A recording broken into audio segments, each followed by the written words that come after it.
Do you want to wake up feeling like you're stepping into who you're meant to be, into the best possible version of you? What if I told you that the key to your best life, health, and happiness are all around you? You just have to find what works for you. I'm Hope Pedraza, and I believe that there isn't just one way to live a healthy and meaningful life, and that all you need is a little inspiration to make changes that last from the inside out. Each week, I'll be sharing tangible tips and inspirational interviews to help you on your journey. These are the steps to take to improve your life and live with purpose. This is Hopeful and Wholesome. Hey y'all, welcome back to the show. Today I am talking all about sodium.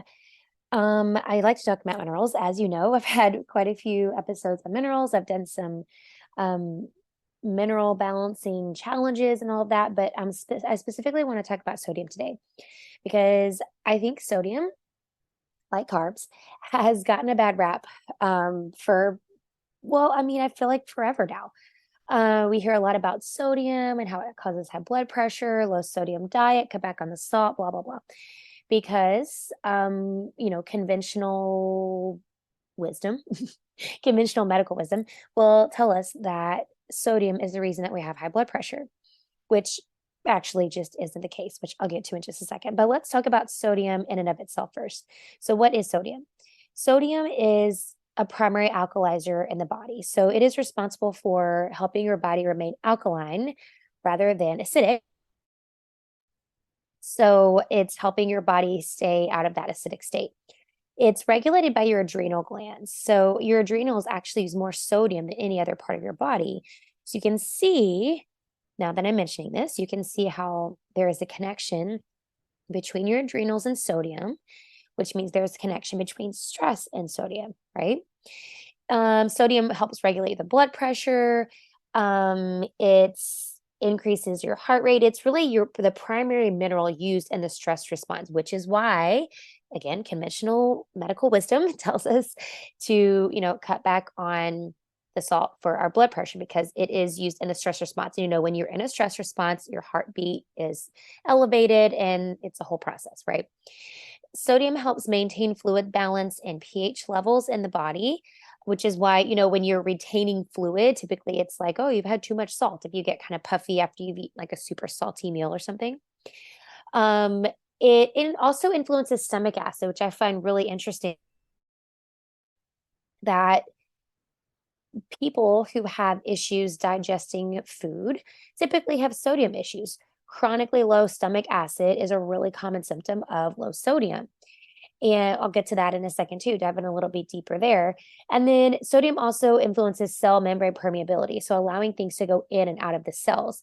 So a big problem I see a lot of times when I'm doing an HTMA, which is hair tissue mineral analysis, on my clients is we see that, when sodium levels are super low, it's also affecting what other things are going in and out of the cells, right? Because it's needed to help push things across the cell membrane. So when we're looking at sodium, believe it or not, strangely enough, whether you think this is true or not, deficiency is way more common than excess. And I know you're probably expecting me to say the opposite, unless you've done any of my challenges, which you already know that I was going to say that. But sodium deficiency is way more common than excess.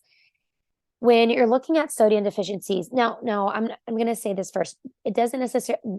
You don't necessarily have to have all of these symptoms that I'm about to mention. Any of these symptoms or a combination of them could be a sign that you have sodium deficiency. But of course, you know what I'm going to say. The only way to really know if you have sodium deficiency is test it, right? You test, don't guess. But if you wanted to get an idea of if you have sodium deficiency, you're going to experience things like allergies, bloating because you have low stomach acid. Chronically low stomach acid is going to cause bloating because you're having a hard time breaking down your food. So you have undigested food kind of sitting in there, and it's going to cause a lot of gas to build up, and it's going to make you bloated. Depression, dizziness, fatigue, poor protein digestion. Again, it goes back to the low HCl. When you get super tired after workout, or even like extreme workout fatigue, right? Extreme feelings of fatigue after a workout. Like you just can't get your energy back, or you just can't recover from your workouts. All of those are signs of low sodium. Now, yes, there is such thing as too much sodium, obviously, but it's going to be way more common to have deficiency. So let's talk about that for a second. So I mentioned before that sodium is regulated by your adrenals. Okay, so when you are in a chronically stressed state, your adrenals have to work extra hard to pump out more and more cortisol, right? Cortisol is the stress response, or this is stress hormone. And so when you're in a chronically stressed state, your adrenals are working and working, working, working to pump out more and more and more cortisol.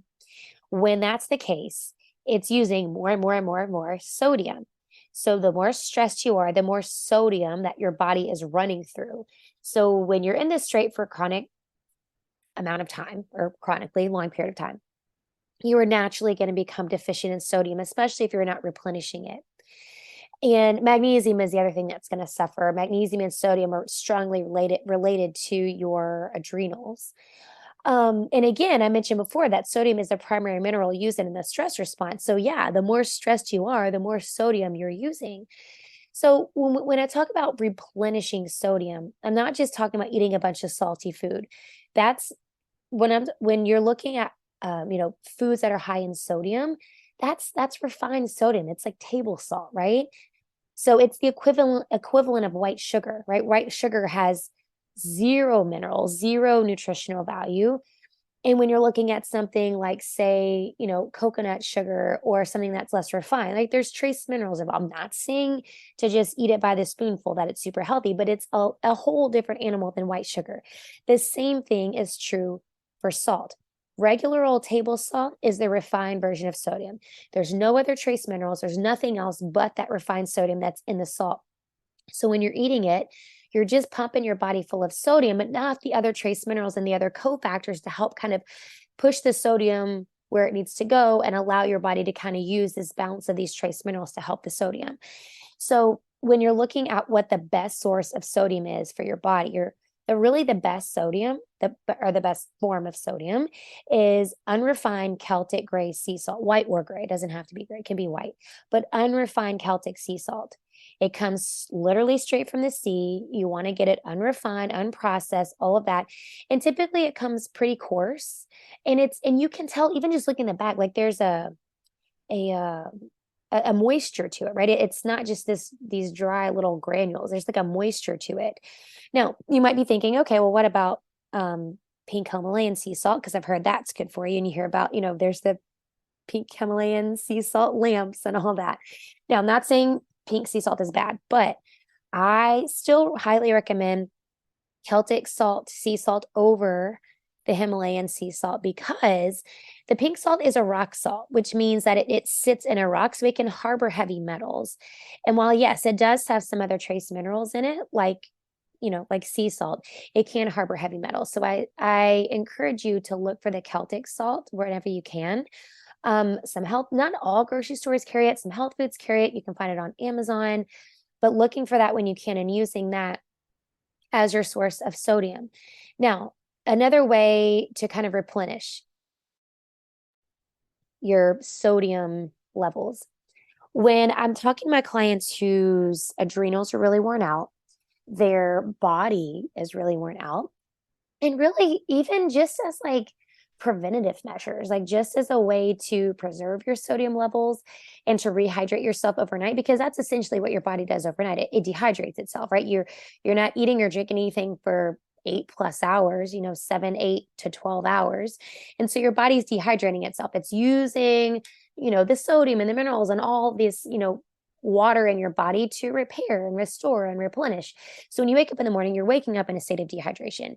So waking up and just guzzling a glass of water, well, yes, it's going to give you a little bit of hydration. A lot of times it can make you feel kind of like bloated and heavy, right? They call it dry sponge syndrome. When you pour water in a dry sponge, when you first pour it on, it just kind of sits there on top, right? Like it takes a while for it to actually soak into the sponge.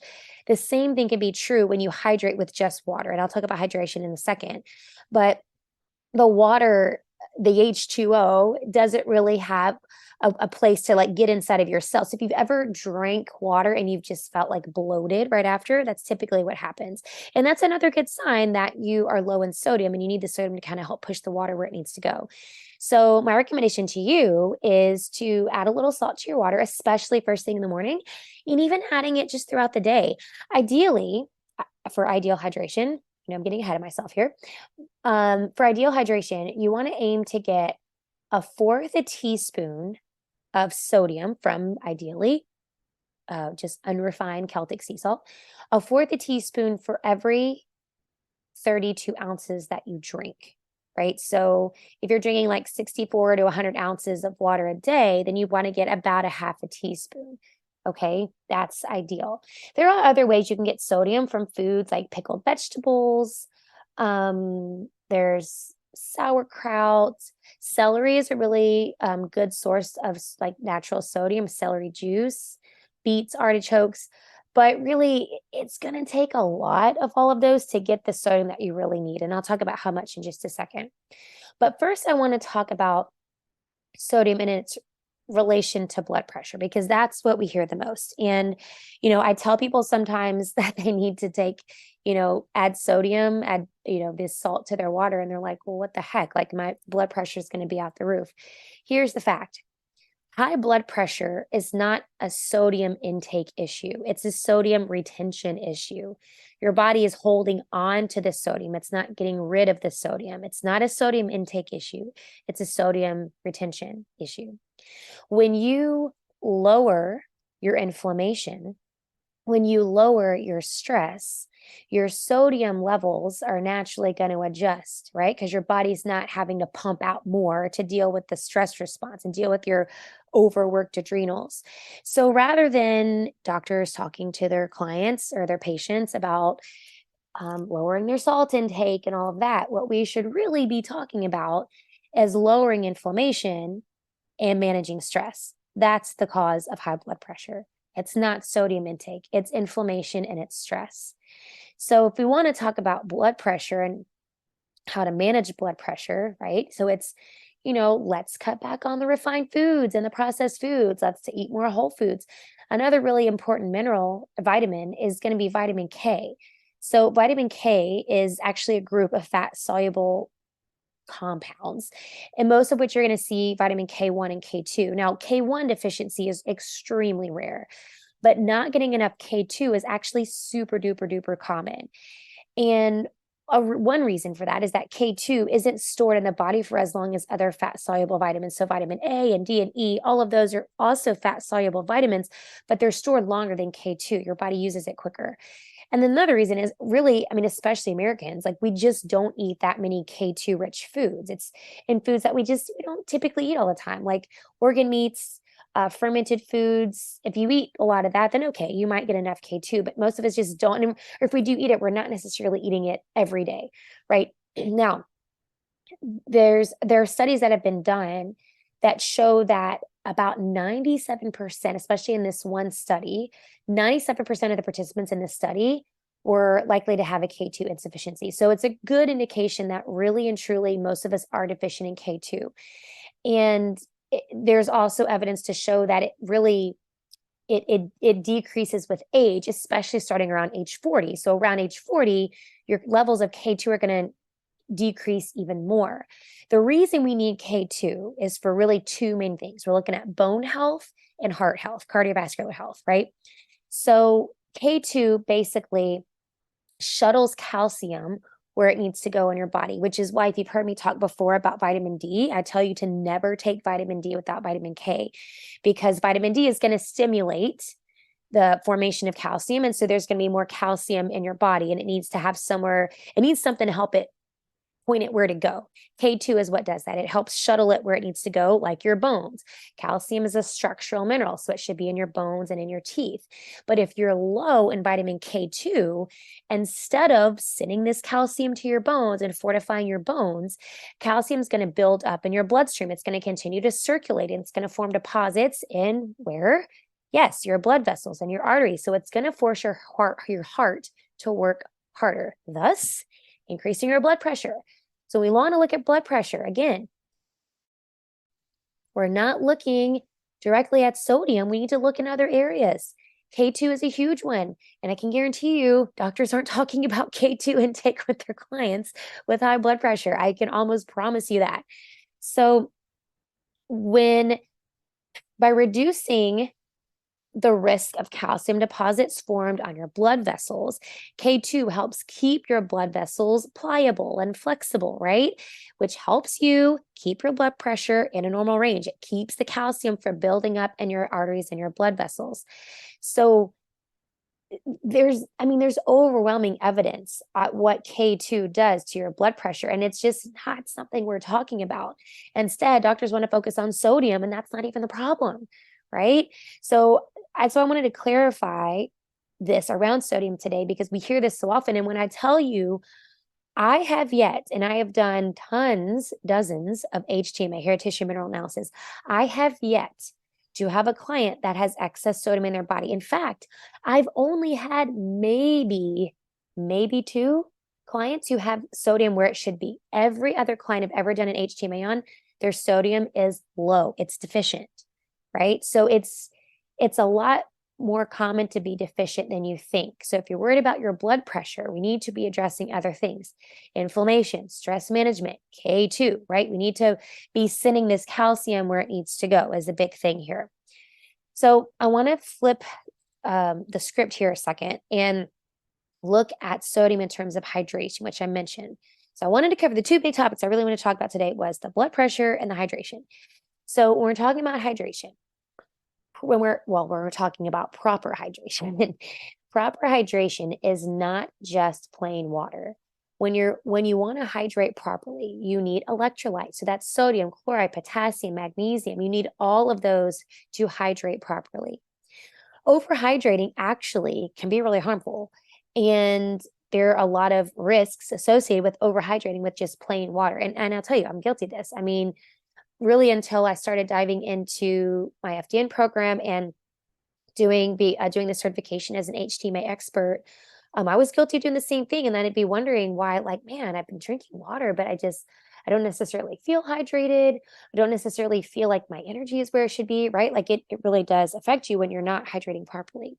So when you're overhydrating with just plain water, it can dehydrate you because you're just going to pee it out. And when you pee out, what is the point of your pee? The point of your urine, your pee is you're peeing out excess minerals, right? So you're just going to continue to pee out vitamins and minerals that your body's not using, thus dehydrating you. And you're flushing out electrolytes, right? You're flushing those out with the water. Your body's not able to hold on to them because it makes you pee all day. It also can lead to low sodium levels. And I think that's a big thing for people when, okay, you have like this perfect storm, right? Like you're stressed. So your body's using more sodium. Your adrenals are like way overworked using more sodium. And then you're hydrating all day because you think you're doing a good thing by drinking water all day, but you're just drinking plain water. And so you're losing even more sodium, right? It's just a perfect storm. And really in worst case scenarios, and this is like in the case of endurance athletes, it can kill you. Like if you're not hydrating with electrolytes and proper hydration as an endurance athlete, it literally can kill you. So the solution to this, the way to solve this is drinking your water with salt, especially if we're looking at the Celtic sea salt because it has those other trace minerals that is hydrating you. You're not just drinking, table salt in your water. You're drinking the salt with these other trace minerals and it's hydrating you. So drinking your salt water or drinking electrolyte water first thing in the morning can replace the salt and the fluids that you lost overnight. So if you're looking for, and I'll put this in the show notes, if you're looking for a good quality electrolyte mix or electrolyte, I guess mix is the word I'm looking for. The brand I typically recommend is LMNT. It's a really great clean formula. It's very salty. I'm going to tell you this, especially if you're not used to like eating a lot of salt, it is very salty. It's 1,000 milligrams of salt. You can just, water it down more, just add more water if it's too salty for you. But once you start drinking it, you really get used to it. And they've got great flavors. It's all flavored naturally and it uses stevia. So there's no added artificial anything in it. Re-Lyte is another good brand that has another good electrolyte mix for you. But doing this, even just once a day can be really supportive for you because really and truly, before or after exercise, you should be drinking electrolyte water. And that's 1,000 milligrams of sodium with at least 24 ounces of fluid. And for every 45 minutes of sweat loss. Okay. So for every, I'll say it again, for every 45 minutes of sweat that you lose, you should be drinking 1,000 milligrams of sodium with 24 ounces of fluid. So that's why I really like these electrolyte packs, especially the LMNT brand. It has exactly 1,000 milligrams of sodium. So if, I've taught a couple classes or whatever, I've been sweating for a while, then I know, okay, I'll drink one of these, I'll drink another one later to really replace that. It increases with even more intense exercise. So if you're sweating for, a few hours a day, that means you need a few thousand milligrams of sodium to replace that. 2,000 to 5,000 milligrams of sodium is ideal for optimal health. And again, I'm not talking about sodium from processed foods like canned soup that's got 4,000 milligrams in one can of soup. No, that's not the sodium I'm talking about, right? I'm talking about from actual pure unrefined sea salt, like I'm talking about the Celtic salt. So it increased, so that 2,000 to 5,000 milligrams. Now, this is dependent on your body size and your activity level and all that. But really, this increases by 1,000 milligrams for every hour of exercise. So that 2 to 5 is baseline, just for your body, because that's how much sodium your body, your adrenals, and your body is using throughout the day. Now, the other thing that is going to increase your need is caffeine. Caffeine also leads to salt loss. Now, I'm not going to totally demonize caffeine and see how terrible it is, even though I do recommend for all of my clients I work with that we get rid of caffeine because it is really hard on your adrenals. But sodium does increase your need for salt. So for example, for every 2 cups, let's use coffee as an example. For every 2 cups of coffee that you have, that's 600 milligrams of sodium that you lose. And then it just increases from there. So 4 cups would be 1,200. So for every 2 cups, it's 600 milligrams. So if you're used to drinking a couple cups of coffee a day, then just know that's, 600 milligrams of sodium that you're losing that you need to replenish. And then again, if you're exercising, if you're sweating, then it's going to increase from there. So the big takeaway here I want you to know is you need sodium. Your body needs sodium. Your adrenals need sodium. And, talking about just, going on a low sodium diet isn't really very helpful. It's just really not. When we're talking about sodium, it's way more common to be deficient than it is to have excess sodium. And if you've got any of those symptoms I've mentioned before, chances are, especially if you could check off a few of those boxes that I mentioned earlier, listen again and go back to the list, you probably have some deficiency there in sodium. So the best way to do it is using an unrefined version like Celtic sea salt. Okay. I encourage you to start your day with some salted water. And the other thing is adding some lemon to it. And I have a lot of my clients that do that. It also makes it more palatable. I mean, let's be honest, drinking salty water is not really the most appetizing. So it makes it a little bit more palatable when you can put something like lemon in it. And the lemon is really hydrating too. And the lemon helps with liver and kidney function. It helps with stable blood sugar levels, glucose levels. So there are benefits of that as well. So I usually recommend doing your salt and lemon water in the morning. Or you can get some of those electrolyte packets and drink an electrolyte packet first thing in the morning to help with your hydration. We're talking about high blood pressure. Focusing on a low sodium diet is not the way to do it. The way to focus on blood pressure is managing your stress, lowering inflammation, getting your K2 levels in the right spot, and managing all these other aspects, right? And then the key to proper hydration is not drinking just plain water. It's adding electrolytes. You need sodium. So drinking water or drinking salt with your water is the way to do that. I would love to hear your thoughts on this. I know I might have said some things that could be considered controversial in some schools of thought. And I could be telling you some things today that you're like, what the heck? That sounds crazy. So I'd love to hear your thoughts. I'd love to hear your takeaways on this one. And I'm going to put some links in the show notes for you so you can kind of understand where to get some of those good versions of the electrolytes I'm talking about. And let me know how you feel about it. And I'll see you on next time. Thanks for listening to Hopeful and Wholesome, y'all. If you found value in this week's episode, please subscribe on iTunes or wherever you listen to your podcast and leave a review to let me know what you thought. I'd love to know what you find useful in these episodes so I can know how to provide the most value I can to my listeners. And if you have topics you'd like to know more about, I'd love to hear those as well. So shoot me a message on Instagram, Facebook, or LinkedIn. It's at the Hope Pedraza, or you can visit my website, hopefulandwholesome.com. Thanks, y'all.